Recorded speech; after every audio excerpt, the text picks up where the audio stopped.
Have you ever felt completely drained after trying to help someone you care about? Like you poured your energy, your time, even your emotional reserves into their situation, only to feel empty, unappreciated, or even worse off than before?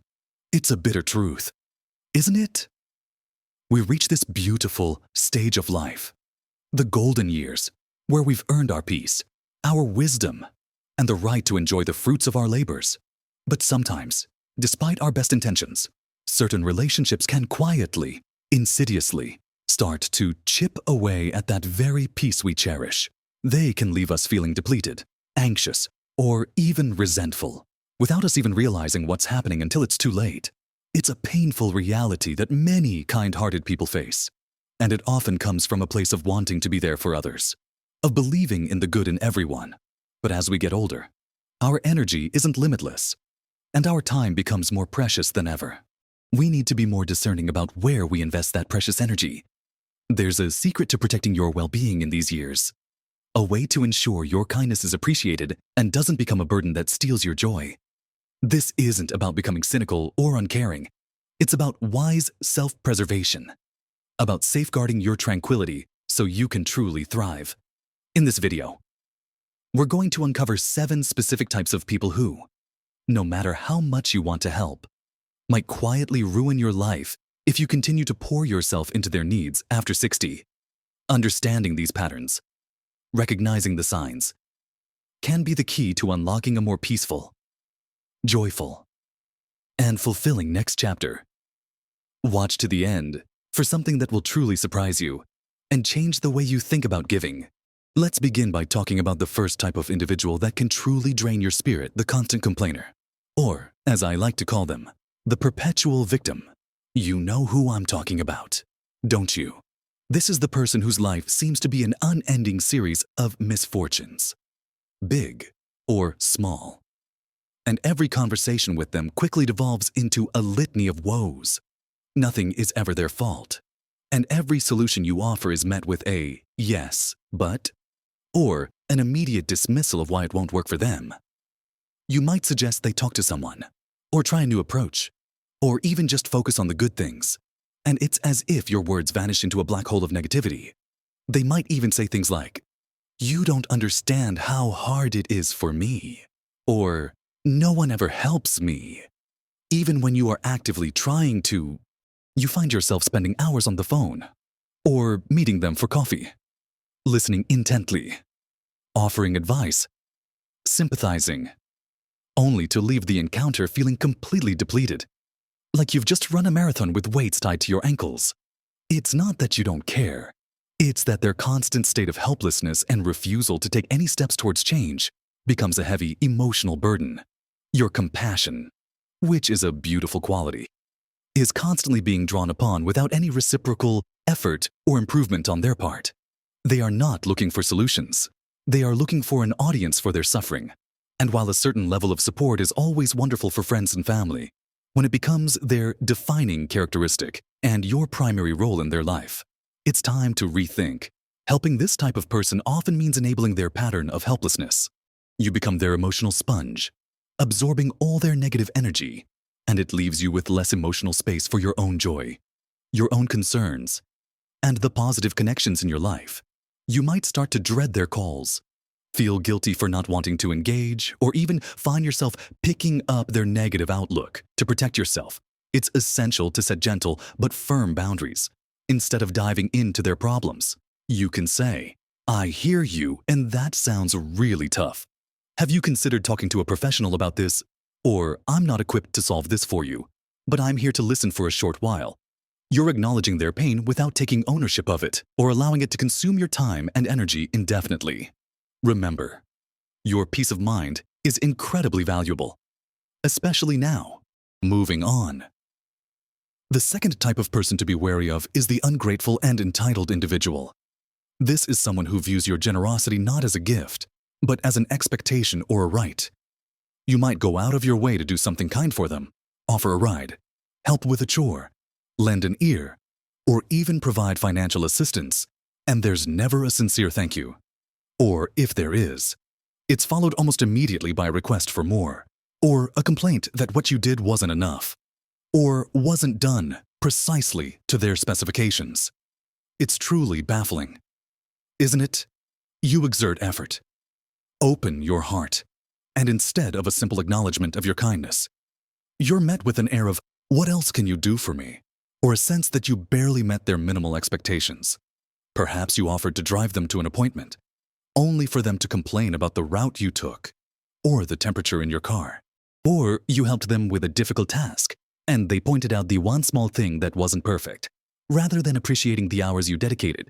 This type of person can leave you feeling used, undervalued, and even foolish for having extended yourself.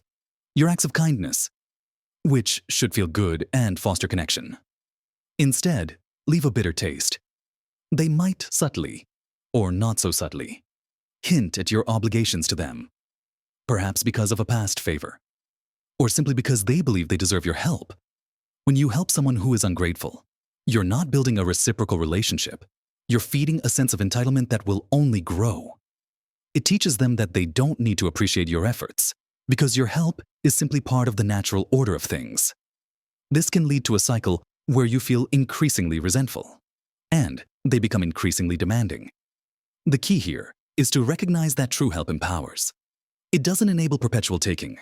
Protecting your energy from this type of dynamic means being careful about how much you give and ensuring that your boundaries are clearly communicated.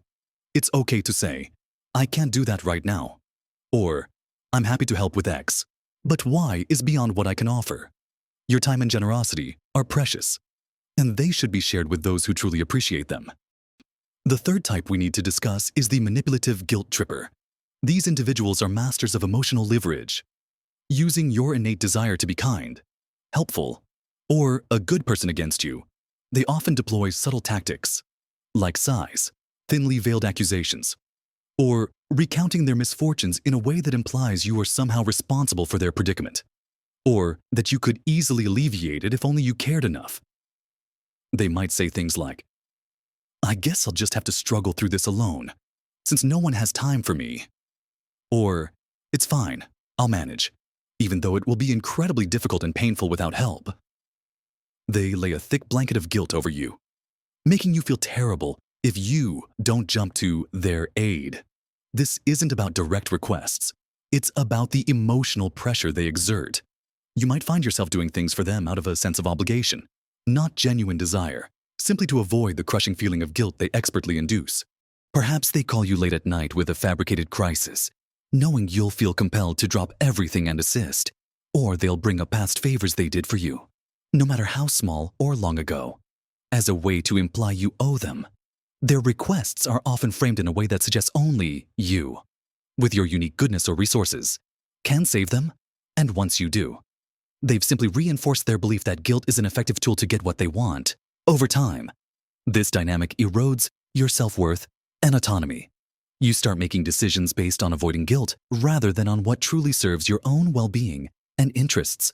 You might even start to second-guess your own boundaries, wondering if you are truly being selfish, when in reality, you are being exploited. Your kindness is being weaponized. To counteract this, it's crucial to recognize the emotional manipulation for what it is. Learn to identify the feelings of guilt they try to instill in you and separate them from genuine compassion. It's okay to say no, even if it feels uncomfortable at first. You can respond with empathy without committing to action, saying something like, "That sounds like a tough situation. I hope you find a way through it." Or, "My plate is full right now, but I wish you the best." Remember, you are not responsible for managing another adult's emotions or for rescuing them from every self-imposed crisis. Your life after 60 should be about genuine connections, not emotional blackmail. And setting these boundaries, though challenging, is vital for your peace. Next on our list is the financial drain, or the perpetually dependent individual. This type of person sees you as a potential source of financial relief, often without any real plan or intention of becoming self-sufficient. They might be family members or longtime acquaintances who consistently ask for loans that are never repaid, or expect you to cover their expenses, whether it's bills, groceries, or even luxuries. You might hear stories of sudden emergencies, urgent needs, or promises of "I'll pay you back next month" that never materialize. The requests might start small, a little help here and there, but over time, they escalate, becoming more frequent and for larger amounts. Before you know it, your own savings, which you worked so hard for and rely on for your retirement, are being chipped away. You might feel a deep sense of obligation, especially if it's a child or close relative, because your heart tells you to help those you love. But the unfortunate truth is that helping this type of person often enables their irresponsibility and prevents them from learning to manage their own finances or seek professional help if needed. Your kindness becomes their safety net, which in turn becomes a hammock they never want to leave. They aren't just asking for help. They are transferring their financial burdens onto you, and this can quietly, and sometimes very rapidly, ruin your own financial security. It causes immense stress, anxiety, and can lead to resentment within your own family if your spouse or other family members see your hard-earned money disappearing. You might find yourself cutting back on your own needs, postponing your own dreams, or even worrying about your future security, all because you're supporting someone else's unsustainable lifestyle or poor financial habits. This isn't about being heartless. It's about recognizing that your financial well-being in retirement is paramount. You've earned it, and you need to protect it fiercely. To protect yourself, it's crucial to set very clear and firm financial boundaries. This might mean saying, "I'm not able to lend money," or "My retirement funds are for my future, and I cannot jeopardize them." If you do choose to help, consider it a gift you don't expect back, and only give what you can genuinely afford to lose. Perhaps even linking it to a professional financial counselor they must consult. But remember, your primary responsibility is to yourself and your financial future. Following that, we need to talk about the energy vampire, or the consistently negative influence. This isn't necessarily someone who intends to harm you, but their presence just drains your life force. These individuals are often chronic complainers, as we discussed earlier, but they also might be perpetual gossips, critics of everyone and everything, or simply people with an overwhelmingly pessimistic outlook. Every conversation with them feels heavy, and they leave you feeling exhausted, deflated, or even tainted by their negativity. They might thrive on drama, finding fault in every situation, or constantly share stories of other people's failures and misfortunes. They can subtly shift your own mood, making you feel more irritable, anxious, or down than you were before interacting with them. You might notice that after a phone call or a visit, you feel a strong urge to lie down, or that your own positive outlook has been dimmed. This isn't just about bad days. It's a consistent pattern of interaction that siphons off your vitality, your precious emotional and mental energy, which you need for your own enjoyment and engagement with life, gets consumed by their constant negativity. It's like trying to fill a bucket with holes in the bottom. No matter how much positive energy you try to bring, it just leaks away. In your golden years, energy is a finite and valuable resource. You want to spend it on activities and relationships that uplift you, inspire you, and bring you joy, not on constantly trying to buoy someone else's sinking ship of despair or negativity.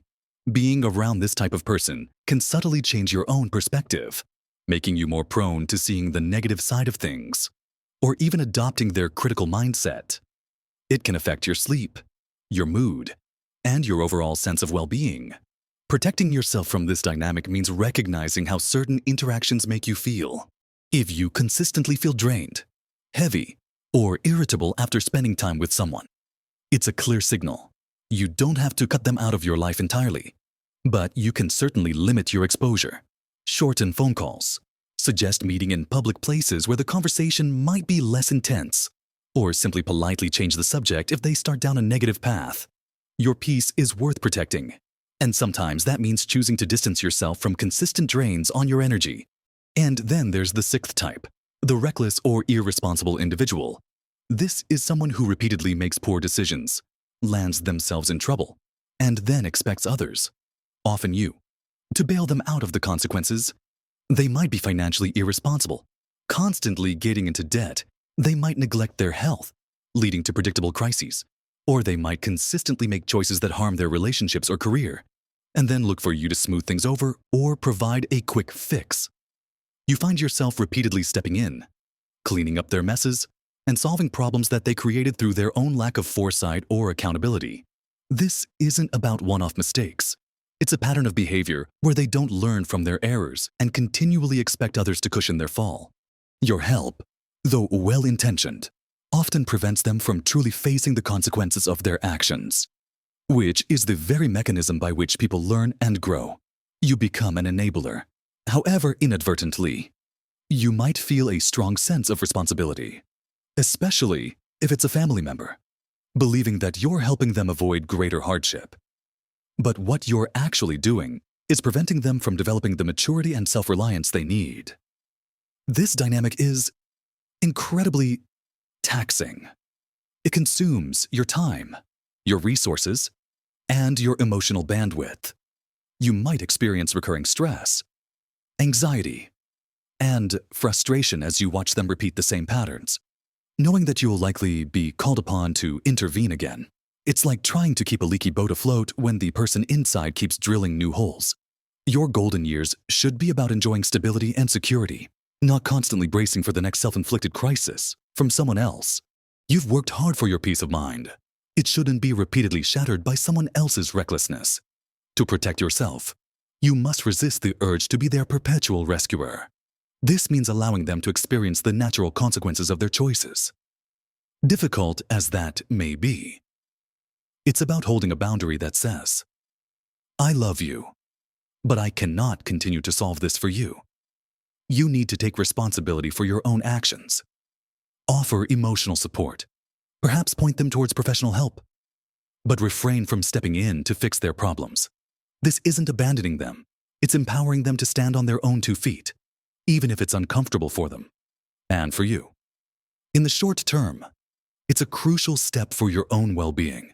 Finally, let's turn our attention to the 7th type of person, the backstabber or gossip monger.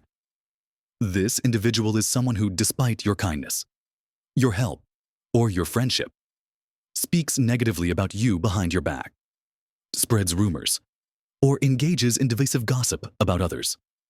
You might discover this through a third party, or notice a shift in how others treat you, realizing it stems from something this person has said. It's a deeply painful betrayal. Isn't it, to offer your support, your trust, and your time, only to find that your character or actions are being undermined when you're not present? This isn't just about a moment of weakness. It's a pattern of behavior where they seem to gain satisfaction from sowing discord or elevating themselves by tearing others down. Your kindness might be perceived as a weakness they can exploit, or perhaps they simply enjoy drama and find you to be a convenient subject. What makes this so insidious is that it erodes trust. Not just in them, but potentially in your other relationships if their whispers take root. It creates a feeling of vulnerability and suspicion, leaving you wondering who you can truly confide in. The impact on your life can be profound. You might become more guarded, less willing to offer help or open up, and your overall sense of safety and community can diminish. It's a quiet poison that seeps into your social life and peace of mind. Your golden years should be filled with authentic connections, built on trust and mutual respect, not shadowed by suspicion or the fear of being maligned.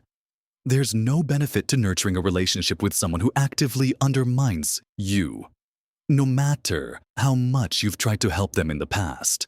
To protect yourself from this type of individual, you must recognize that their behavior reflects on them, not on you. It's not about what you did or didn't do. It's about their character. The best protection is distance. This might mean gently disengaging from their company, limiting conversations to superficial topics, or even making the difficult decision to remove them from your inner circle. Confrontation often fuels their need for drama. Instead, focus on building and strengthening relationships with people who are genuinely supportive, trustworthy, and who uplift you. Your peace of mind is too valuable to be compromised by someone who delights in negativity or betrayal. So, we've talked about these 7 types of people: the constant complainer, the ungrateful and entitled, the manipulative guilt tripper, the financial drain, the energy vampire, the reckless or irresponsible, and the backstabber or gossip monger. This isn't about suddenly becoming a hard-hearted person or abandoning your compassion. Far from it. It's about recognizing that as we move into this incredible phase of life after 60, our most valuable assets are our peace of mind, our precious time, and our vital energy. You've spent a lifetime giving, contributing, and often putting others first. Now, more than ever, it's essential to practice wise discernment about where you direct that valuable self. It's about protecting your emotional, financial, and energetic well-being so that you can truly savor these years. Engage in activities that bring you joy, and cultivate relationships that are truly reciprocal and fulfilling. Remember, every time you say yes to something that drains you, you're inadvertently saying no to something that could replenish you.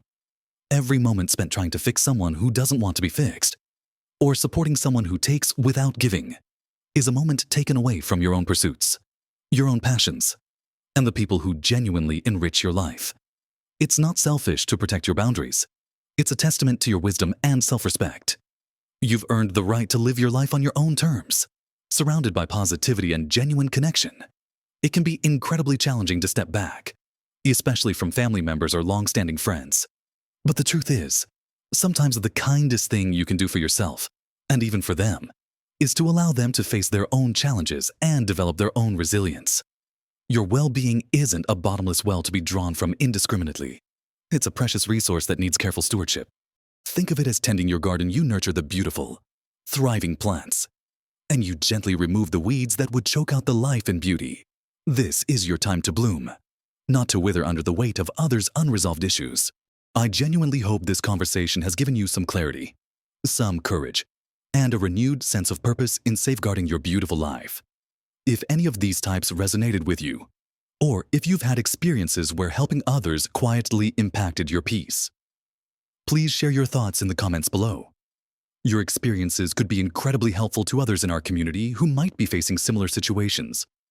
Let's create a space where we can support each other in living our best, most peaceful lives. And if you found this video helpful, please give it a thumbs up. It helps more people find this valuable information. Also, consider subscribing to the channel for more insights and conversations designed to help you thrive in your golden years.